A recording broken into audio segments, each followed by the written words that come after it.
Friends, welcome to our Joy Public School. मैं मोहम्मद तस्वीर आलम।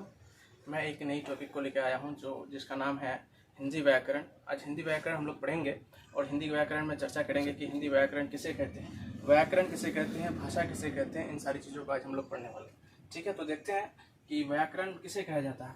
व्याकरण उस शास्त्र को कहते हैं जिसके पढ़ने से मनुष्य की किसी भाषा को शुद्ध लिखना और शुद्ध बोलना सीखता हो, उसे भाषा कहते हैं। हम लोग भाषा तो बोलते हैं, लेकिन किसी भी प्रकार का भाषा को बोलते समय हम लोग ये ध्यान नहीं रखते हैं कि ये भाषा मेरा शुद्ध है या अशुद्ध है।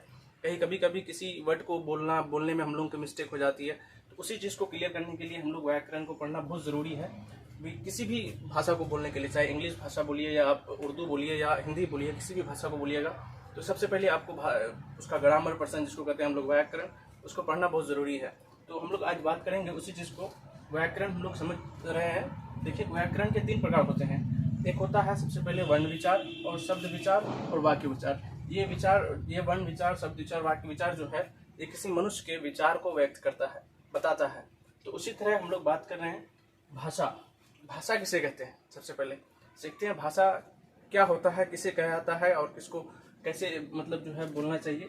देखिए, भाषा किसे कहा जाता है, जिसके द्वारा मनुष्य अपने मन के विचारों को लिखकर या बोलकर दूसरों के सामने व्यक्त करता हो, उसे भाषा कहते हैं। मतलब ये होता है कि जब मनुष्य बोलता है और एक फर्स्ट पर्सन और सेकंड पर्सन, जब एक आदमी दूसरे आदमी से बात करता है तो उसको क्लियरली उसकी भाषा को समझ में आना चाहिए। तो उसी चीज़ को हम लोग क्या करते हैं, हम जब अपनी बात को दूसरे के सामने व्यक्त करते हैं, रखते हैं, या बोल के रखते हैं या लिख के रखते हैं या सांकेतिक रूप से हम लोग रखते हैं किसी भी चीज़ को, तो उसको क्लियरली समझ में आना चाहिए। अगर हम किसी चीज़ को बोल रहे हैं और उसको नहीं समझ में आ रहा है तो इसका मतलब ये है कि ये भाषा हमको उस तक नहीं पहुंच पा रहा है सही से। ठीक है, तो उसी को हम लोग क्या कहते हैं, भाषा कहते हैं। भाषा का दूसरा परिभाषित ये भी है कि शब्दों द्वारा मन के विचारों के आदान प्रदान के साधन को क्या कहते हैं, भाषा कहते हैं। ठीक है, भाषा के 3 रूप होते हैं।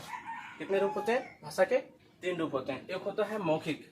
मौखिक कहते हैं जो मुंह जबानी जो बोलते हैं, एक दूसरे के सामने हम लोग मुंह जबानी जो बोलते हैं, बात रखते हैं, अपनी बात को व्यक्त करते हैं, जैसे अभी हम आपके सामने में व्यक्त कर रहे हैं। ये क्या है, मुंह जबानी है।